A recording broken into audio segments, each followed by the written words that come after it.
Hello and good morning everyone. I welcome you all at Doers IAS. I hope everyone is doing well.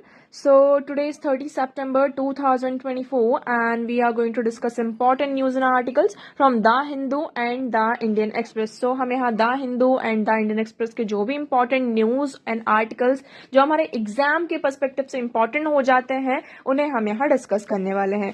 तो चलिए देखते हैं आज के topics which we are going to cover here.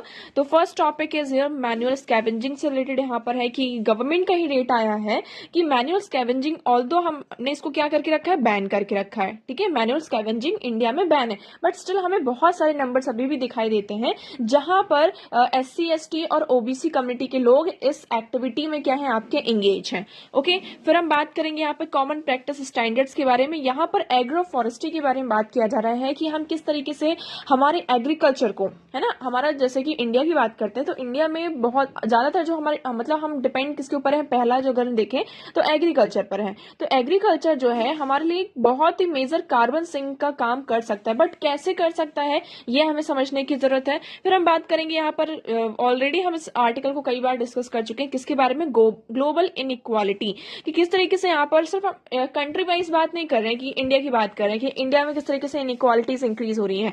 ऐसे ही आप देखेंगे कि ग्लोबल इनइक्वालिटीज नेशंस के बीच में भी ग्लोबली हम देख रहे हैं तो इनइक्वालिटीज कितनी ज्यादा यहाँ पर हमें दिखाई देती है. फिर हम बात करेंगे मेक इन इंडिया के बारे में.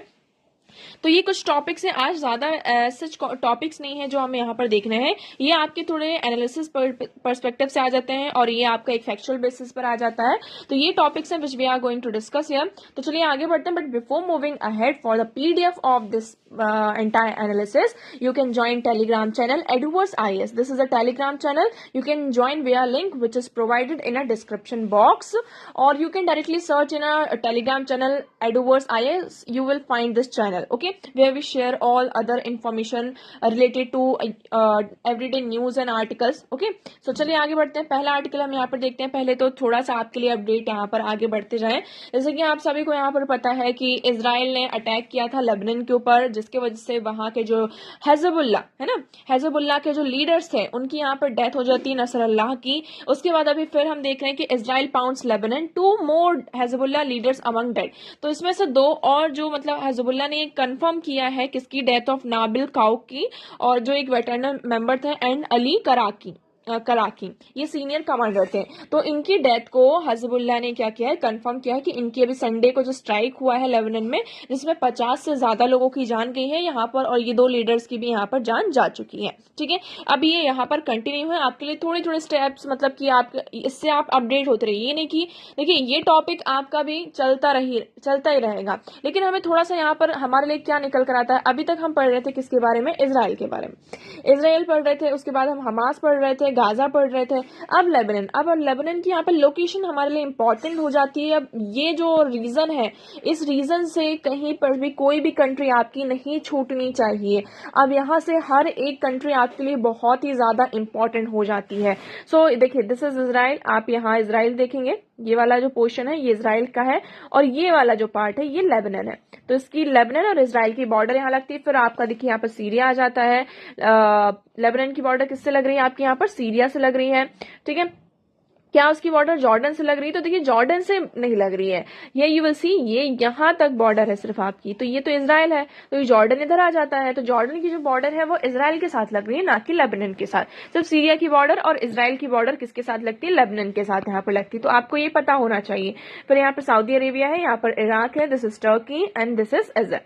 ओके, ये आपका रेड सी है, दिस इज अ मेडिटेरियन सी के साथ भी यहाँ पर लेबनान की बॉर्डर लगती है. ओके, सो ये आपको इस यहाँ से आपका लोकेशन बेस्ड जो क्वेश्चन है ना, जो हम बात करते हैं कि लोकेशन बेस्ड क्वेश्चन कहां से आते हैं, सो यहीं से ऐसे आते हैं location based question. Okay, I hope this one is clear. Now next move करते हैं. Next article is 92% workers cleaning urban sewages septic tanks belong to ST SC OBC groups find सर्वे.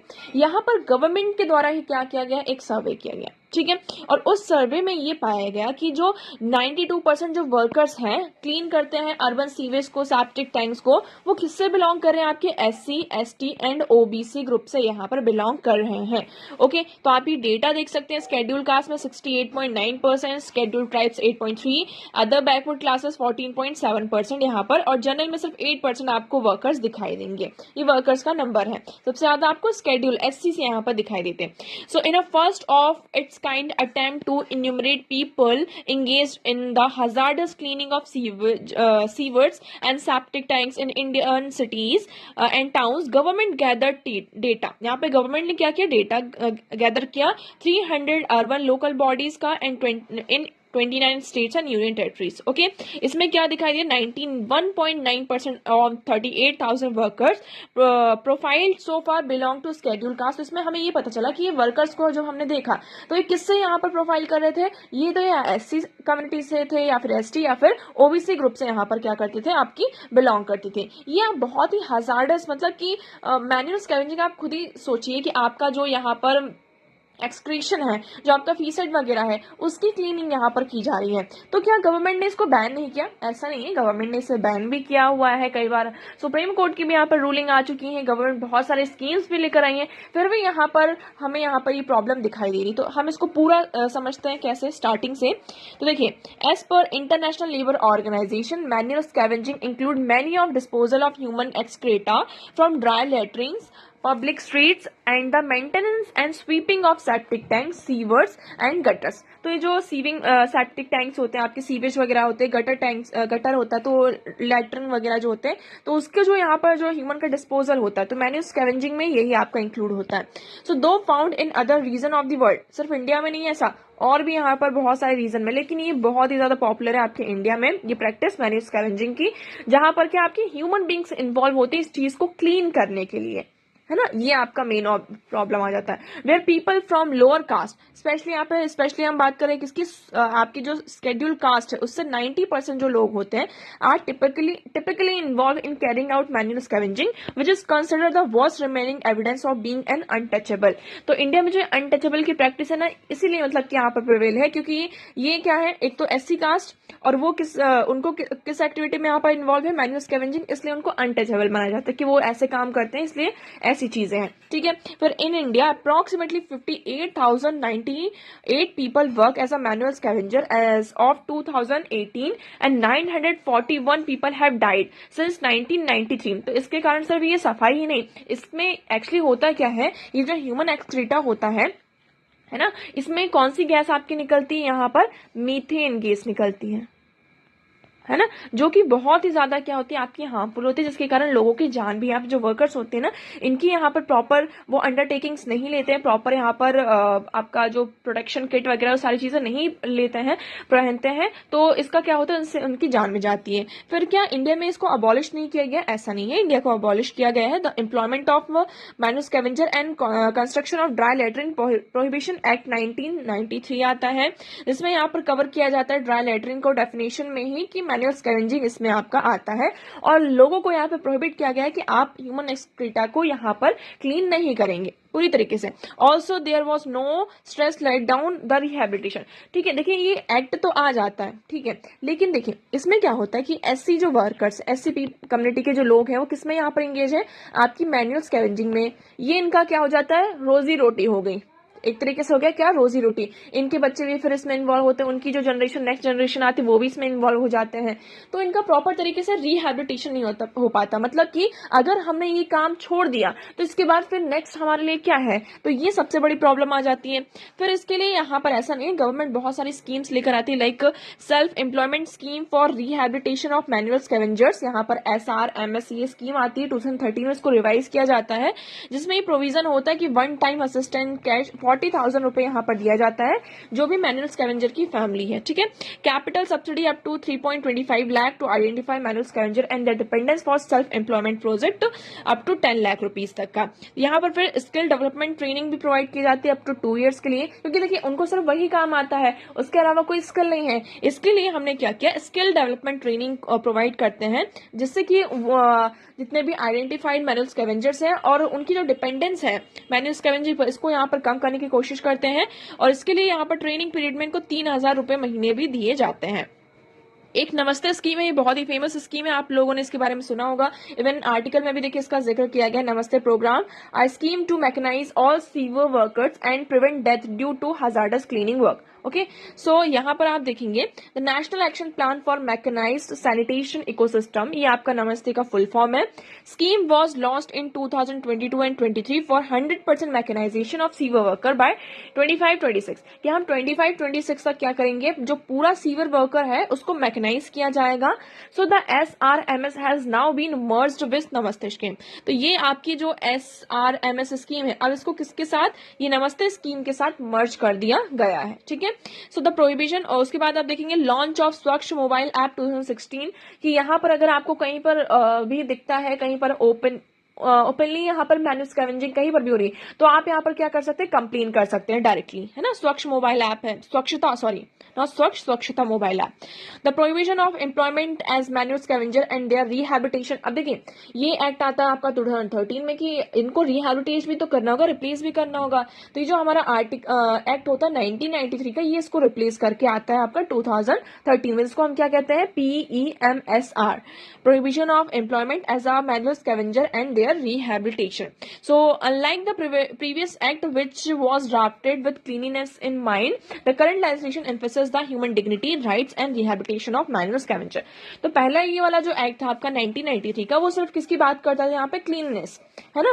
लेकिन अब ये जो एक्ट है, इसमें हमने देखिए कोई भी इंसान हो, आपका किसी का भी ये नहीं कि आपका कोई जो वेस्ट प्रोडक्ट है वो कोई दूसरा इंसान ह्यूमन बीइंग यहाँ पर उसको क्लीन करे, वो भी एक ह्यूमन बीइंग है, उसके भी कुछ राइट्स है यहाँ पर, वो भी एक डिग्निटी के साथ यहाँ पर जी सकता है। इसका मतलब ये नहीं कि अगर वो लोअर स्ट्रेटा से आ रहा है, लोअर कास्ट से मतलब बिलोंग कर रहा है, तो उसका यही काम हो जाता है कि वो अपर कास्ट की यहाँ पर जो एक्सक्रीशन एक्सट्रेटा उसको वो क्लीन करें, है ना। तो उनकी भी कुछ लाइफ है, उनकी भी कुछ डिग्निटी है, तो इस बात को ध्यान में रखा गया है आपका इस एक्ट में। फिर सफाई कर्मचारी आंदोलन वर्सेस यूनियन ऑफ इंडिया 2014 में, इसमें सुप्रीम कोर्ट ने ये हाईलाइट किया था इंपॉर्टेंस ऑफ रिहैबिलिटेशन, कि इनका रिहैबिलिटेशन बहुत ज्यादा इंपॉर्टेंट हो जाता है। क्यों? क्योंकि कई बार क्या होता है कि उनको हमने ठीक है हमने बैन कर दिया, लेकिन उनके पास कोई अदर सोर्स नहीं होता है इनकम के लिए, जिसके लिए वो फिर से उसी एक्टिविटी में क्या हो जाते हैं, आपके एंगेज हो जाते हैं। सो रिहैबिलिटेशन को यहाँ पे इंपॉर्टेंस दी गई है, prevent present as well as future generation from working as a manual scavenger, कि हम किस तरीके से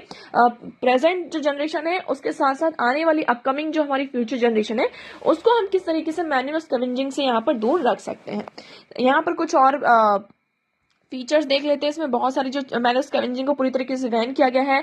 मैनुअल स्कैवेंजर की जो डेफिनेशन है उसको वाइड किया गया है, लाइक इसमें अब ऑल टाइप ऑफ जो human excreta like open drain, pit, latrine, septic tanks, manholes, removal of excreta on the railway tracks, तो इन सब को इंक्लूड किया गया, क्योंकि रेलवे ट्रैक्स में भी हमने क्या देखा है कि जो ह्यूमन एक्सक्रीटा होता है उसको क्लीन करने के लिए कोई ना कोई तो चाहिए, तो इसके लिए यहाँ पर ये सारी चीजें भी आपकी इंक्लूड की गई हैं। ओके, तो आप इस तरीके से देख सकते हैं कितनी ही इनह्यूमन कंडीशन में मतलब कि यहाँ पर इसको क्लीन करने, और इतनी आप नॉर्मली बात कीजिए ना, कितनी ज़्यादा उसमें से स्मेल आती है, उसमें पूरा वो मीथेन होता है, जिसकी वजह से लोगों के यहाँ पर जो वर्कर्स होती हैं उनके यहाँ पर जान भी जाती है। अब इसमें कुछ प्रॉब्लम भी है, लाइक लो कन्विक्शन रेट है ना। यहाँ पर हम देख रहे हैं कि इन केसेस इधर prohibition of manual scavenging act हो या फिर SC/ST एक्ट में जो कन्विक्शन रेट है बहुत ही ज्यादा है। लैक ऑफ फाइनेंशियल असिस्टेंस, जो नमस्ते स्कीम तो हम लेकर आ गए हैं, लेकिन अभी भी हम इसमें देख रहे हैं कि सिर्फ 100 करोड़ रुपीस का एलोकेशन हुआ है बजट में 2023 एंड 24 में, लेकिन यहाँ पर जो फाइनेंशियल असिस्टेंस है वो बहुत ही ज्यादा आपको कम दिखाई देगा।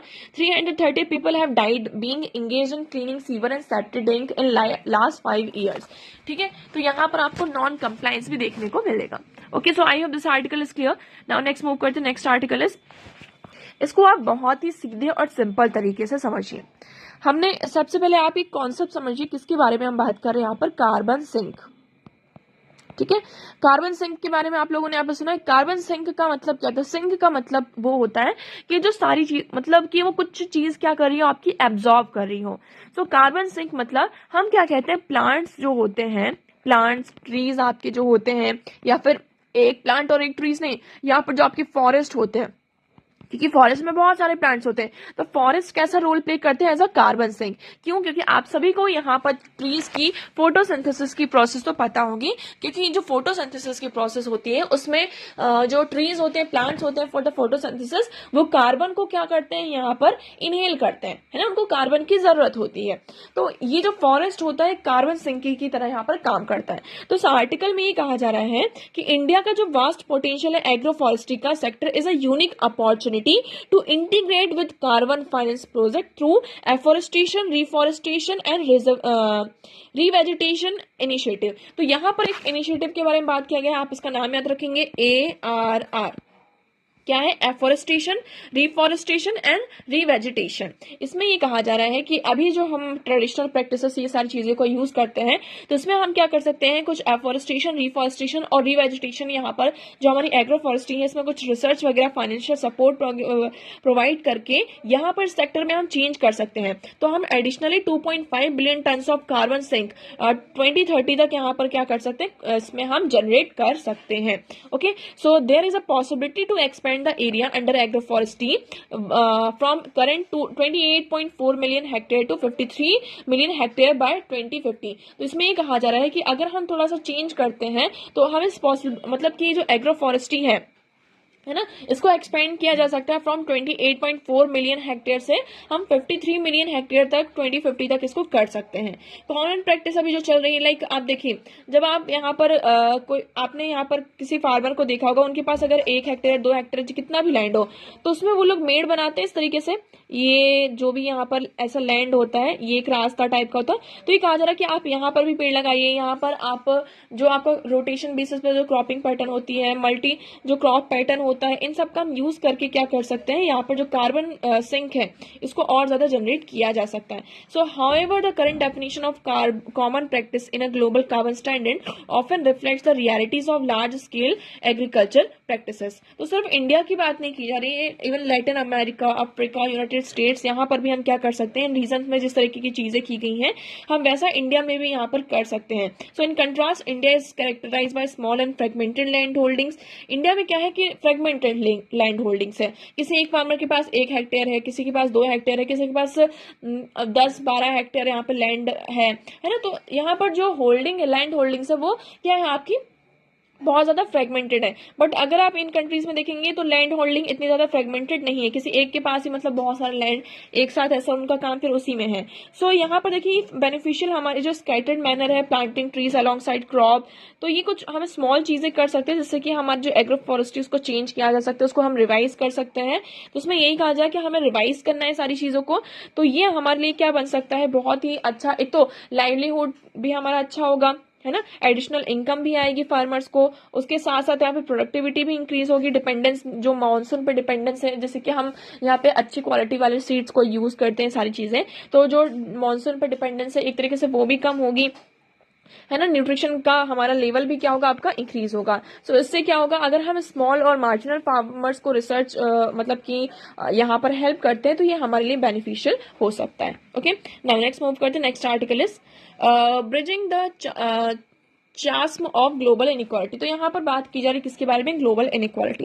देखिए आर्टिकल को हम कई बार यहाँ पे डिस्कस कर चुके हैं। देखिए इस आर्टिकल में हमने G7 कंट्रीज के बारे में बात की गई कि G7 कंट्रीज ऐसा मानती हैं कि वर्ल्ड वॉर 2 के जो विनर्स हैं वो कौन है, G7 कंट्रीज यहाँ पर है, सेकेंड वर्ल्ड वॉर के, ठीक है। तो should the G7 which continues to set a global agenda be describe as a club of victors of the Second World War. यहाँ पे हमने बहुत सारी चीजें देखी कि G7 में आपकी मोस्टली डेवलप्ड कंट्रीज है, और जितने भी जैसे कि हम यूएन की बात करते हैं, यूएन में भी आप देखेंगे ज्यादातर जो बोलबाला होता है ये जो G7 कंट्रीज आपकी आ जाती हैं उन्हीं का यहाँ पर होता है। आप लोग कमेंट सेक्शन में कमेंट करके बताएंगे कि ये G7 कंट्रीज कौन कौन सी हैं, ठीक है। So UN established the G7 in 1973 to set a global agenda in the United Nations and anti-developing country body, यहाँ पर ये सेटअप किया गया, ठीक है।